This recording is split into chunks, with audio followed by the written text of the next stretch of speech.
Join us in honoring this incredible history, and together we will give America the greatest birthday celebration our country has ever seen. America's 250th anniversary. We're patriots, we're God-fearing folks that love our nation, and we're celebrating 250 years. Nous tenons pour évidentes par elles-mêmes les vérités suivantes. Tous les hommes sont créés égaux. Ils sont doués par leur créateur de certains droits inaliénables. Parmi ces droits se trouvent la vie, la liberté et la recherche du bonheur. Ces mots ont 250 ans. Ils sont l'œuvre de Thomas Jefferson et ils sont peut-être les plus célèbres de la Déclaration d'indépendance des États-Unis d'Amérique. Un texte fondateur par lequel 13 colonies ont coupé les liens avec l'Empire britannique le 4 juillet 1776. C'est donc un anniversaire majeur que les Américains célèbrent cette année. Un rendez-vous historique que Donald Trump entend bien transformer en apothéose de son second mandat. D'autant que cette année est aussi celle de son 80e anniversaire. Pour l'occasion, il a commencé à modifier le visage de Washington et à imposer le sien sur des passeports. Et puis il y a surtout sa vision de l'histoire américaine, qu'il aimerait voir s'imposer dans les musées, les parcs nationaux, sur les monuments. Pays retour aux États-Unis, 250 ans après la déclaration d'indépendance. C'est un reportage de Fanny Allard.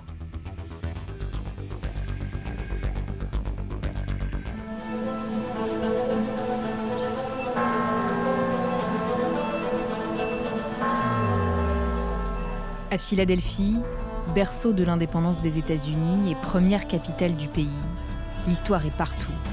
The Declaration is signed here on August 2nd, 1776. Ou du moins celle qui ne dérange pas. À 2 pas du hall de l'indépendance, une exposition racontait jusque récemment l'histoire de 9 des esclaves détenus par George Washington, le père de la nation. C'est ici qu'il y avait la demeure présidentielle, la première Maison Blanche. On voit encore les fondations. Mais comme vous pouvez le voir, il manque des panneaux. Là, par exemple, il en manque, on voit encore les traces. Ce mémorial ne ressemble pas à ce qu'il devrait être. Il était pourtant ouvert et complet. Pendant 15 ans, tout allait bien. Puis Donald Trump est arrivé et d'un seul coup, raconter l'histoire de l'esclavage est devenu un problème. En janvier 2026, des agents fédéraux des parcs nationaux ont démonté l'exposition sur ordre du ministre de l'Intérieur. Une conséquence directe du décret présidentiel « Restaurer la vérité et le bon sens dans l'histoire américaine », selon lequel le passé des États-Unis ne doit pas ternir l'image de ces grandes figures nationales. Incompréhensible pour ce guide touristique. Oui, George Washington a été un grand général. Oui, il a été le premier président des États-Unis, mais il était aussi un combattant des Amérindiens. Il était aussi propriétaire d'esclaves. Au cours de sa vie, il a possédé 316 personnes. Tout ce que nous voulons, c'est raconter l'histoire dans son entièreté. Comme beaucoup des pères fondateurs, il y a de nombreuses contradictions. Benjamin Franklin le disait lui-même, mais toute l'histoire doit être racontée si nous voulons être meilleurs à l'avenir. Ce jour-là, un rassemblement est organisé en hommage à la fuite d'Ona Judge, l'une des esclaves de George Washington.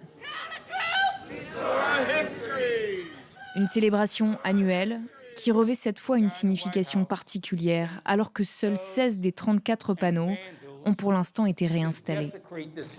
En 23 ans, c'est aujourd'hui la journée pour Ona Judge la plus importante que nous ayons célébrée. Depuis le décret présidentiel, des éléments liés à l'esclavage, aux Amérindiens ou encore au changement climatique ont été modifiés ou retirés d'au moins 25 parcs nationaux à travers le pays.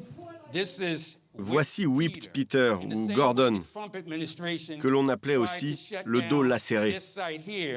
De la même manière que l'administration Trump a tenté d'effacer ce lieu, elle a fait disparaître cette image d'un parc fédéral. Nous voulons nous assurer que ce qui est arrivé à Peter n'arrive pas ici. Ce changement de narratif souhaité par l'administration ne s'arrête pas aux parcs nationaux.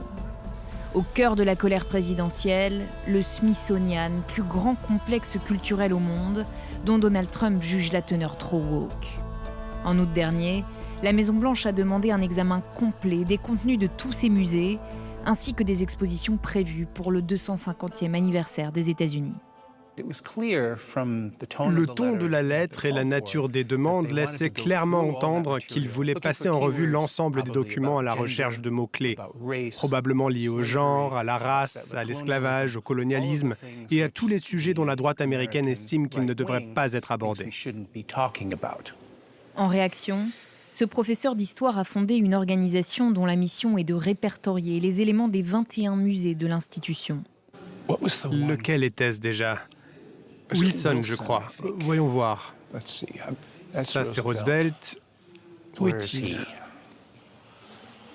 Ici, dans la galerie des présidents, la légende associée au portrait de Donald Trump a un temps disparu. En janvier dernier, ils ont changé les photographies et installé ce portrait en noir et blanc que Trump semble beaucoup apprécier. Ils ont également retiré une biographie plus détaillée pour la remplacer par un texte court se limitant aux faits essentiels de sa présidence et au nom du photographe. C'est à ce moment-là que nous avons commencé à nous inquiéter, car en modifiant ce panneau, ils ont supprimé des informations importantes concernant son premier mandat, notamment le fait qu'il avait fait l'objet de 2 procédures de destitution, l'insurrection du 6 janvier et le fait qu'il avait perdu l'élection de 2020. Les conservateurs de musées et les historiens ne devraient pas subir de pression politique de ce type. Après plusieurs semaines de fermeture au printemps, la galerie a rouvert avec de nouveaux textes plus sobres pour accompagner les portraits des présidents récents, de Jimmy Carter à Donald Trump. Cette fois, les procédures de destitution sont à nouveau mentionnées. Ce n'est pas présenté sous forme de texte ou de récit, ça ressemble presque à des puces sur un CV, mais au moins c'est là. Il me paraît extrêmement clair que ce qui compte pour Trump, c'est lui-même. Donald Trump semble effectivement déterminé à laisser une trace dans l'histoire. Dans le récit d'une part, mais aussi physiquement sur les murs de la capitale américaine. Philippe Kennicott est critique d'architecture. Il étudie comment les espaces publics racontent les sociétés et les démocraties. Pour lui, le président américain flirte avec le culte de la personnalité. Pour moi, cela n'a rien d'américain. Cela ressemble davantage aux méthodes employées par les régimes autoritaires. J'y vois une intrusion dans l'espace public, l'imposition non désirée, non souhaitée, voire dangereuse d'une marque personnelle et d'une marque hautement partisane sur un bâtiment public censé être non partisan. Ce bâtiment n'est autre que le ministère de la Justice. Comme sur les façades des ministères de l'Agriculture et du Travail, Donald Trump y a fait déployer cette bannière de 9 mètres de hauteur. On n'est pas habitué à cela en démocratie. Mettre son visage ou son nom sur la monnaie, ça n'est pas arrivé aux États-Unis. Et Trump pousse tant qu'il peut pour que ça arrive. Ce culte du leader, son image, son nom, sa signature, c'est nouveau, sans précédent et inquiétant.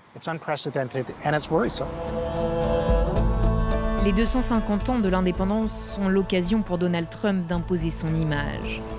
Sur le pass annuel des parcs nationaux aux côtés de George Washington, sur un projet de passeport en édition limitée, ainsi que sur une pièce d'or commémorative. Le président américain ne s'arrête pas là. Contrairement à la tradition américaine qui veut que seuls les défunts donnent leur nom au bâtiment, Donald Trump a lui fait apposer son nom à l'Institut des États-Unis pour la paix et au Kennedy Center, centre culturel, nommé en hommage à JFK, président assassiné. Le Kennedy Center remonte à cette période du milieu du siècle dernier lorsque les États-Unis cherchaient à rivaliser avec l'Union soviétique et à conquérir les cœurs et les esprits des pays non alignés. Cela passait notamment par le programme spatial, la promotion de la science et donc ce centre. L'idée était que les États-Unis, devenus une puissance mondiale après la Seconde Guerre mondiale, devaient aussi s'affirmer comme puissance culturelle. Lorsque Donald Trump en a pris le contrôle et y a apposé son empreinte, l'institution est devenue fortement politisée et aujourd'hui, elle est au cœur des fractures qui traversent la société américaine. L'emprise de Donald Trump sur ce centre culturel emblématique a entraîné l'annulation de plusieurs spectacles et une chute des ventes des billets de près de 50%. Le président a ensuite annoncé une fermeture du Kennedy Center de 2 ans pour travaux, avant un revirement judiciaire. Une décision de justice est tombée fin mai et a exigé que son nom soit retiré du centre. On ignore à quoi ressemblera l'avenir à court terme, alors que toute la saison à venir a été annulée.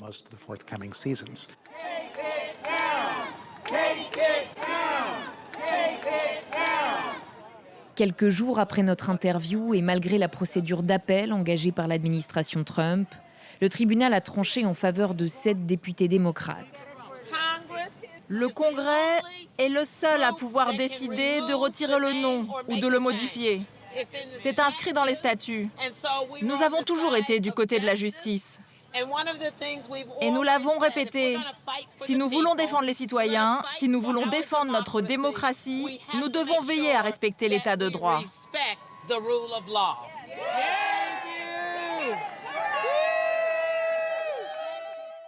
Nous nous réjouissons que les 3 juges aient confirmé notre position et refusé d'accorder un sursis. Le nom va donc être enlevé. Pour les artistes et militants présents sur place, cette décision est aussi la preuve que les contre-pouvoirs conservent leur capacité à limiter l'exécutif. Je suis très heureuse qu'on retire enfin son nom. Qui peut penser qu'il est normal de placer son nom au-dessus de celui d'un président assassiné? Je suis soulagée de voir disparaître et heureuse de voir la justice enfin aller dans notre sens.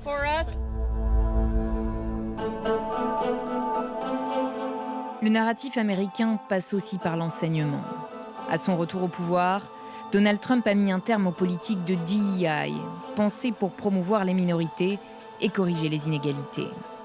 We've ended the tyranny of so-called diversity, equity, and inclusion policies. Schools from kindergarten to college are beginning to scrub their websites and change programming in response to President Trump's policies. Schools and universities have less than 2 weeks to eliminate diversity initiatives or face losing federal funding.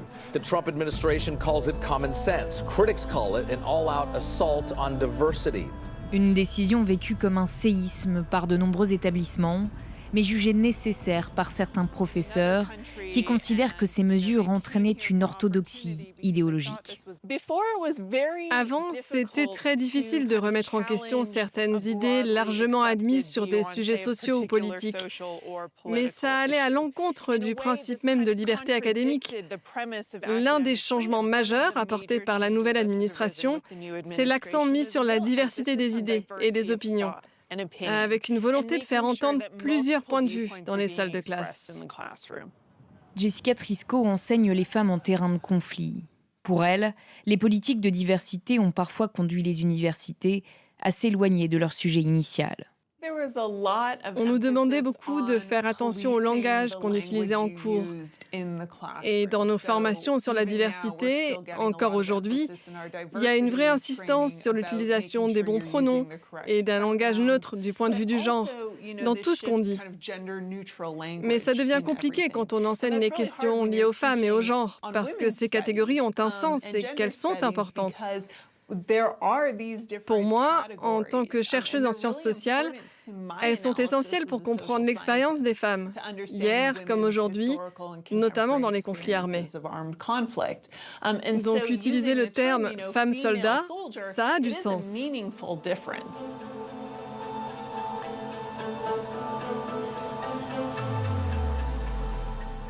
À l'approche du 250e anniversaire de l'indépendance, l'histoire fait aussi l'objet d'intenses rivalités.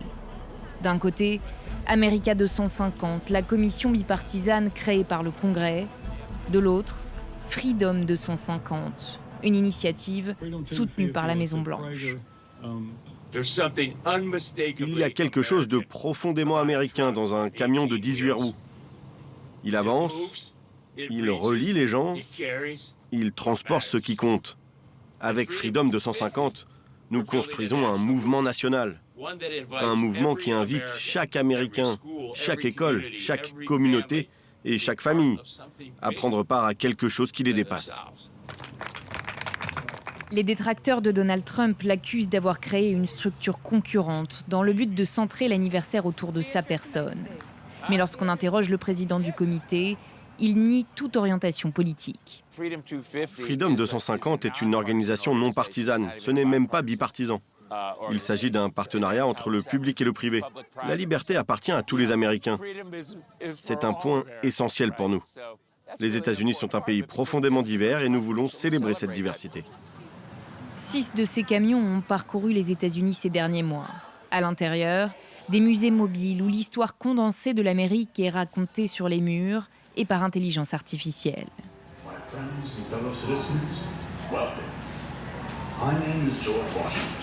L'administration est accusée par les démocrates d'avoir réalloué 100 millions de dollars sur l'enveloppe votée par le Congrès pour America 250 au profit du comité de la Maison-Blanche.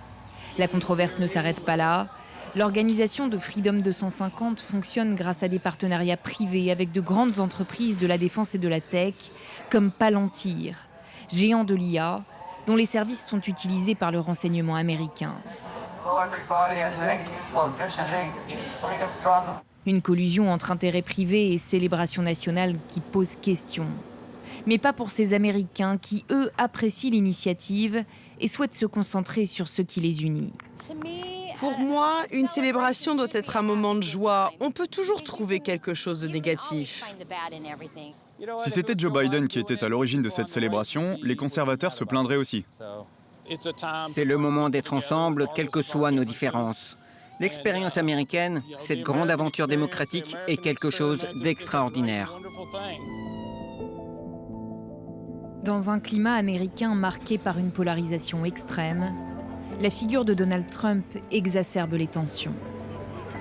Cette année pourtant, les États-Unis célèbrent 250 ans d'une histoire certes imparfaite, mais aussi glorieuse. Un pays né d'une idée et qui, malgré ses luttes internes, continue de façonner le monde.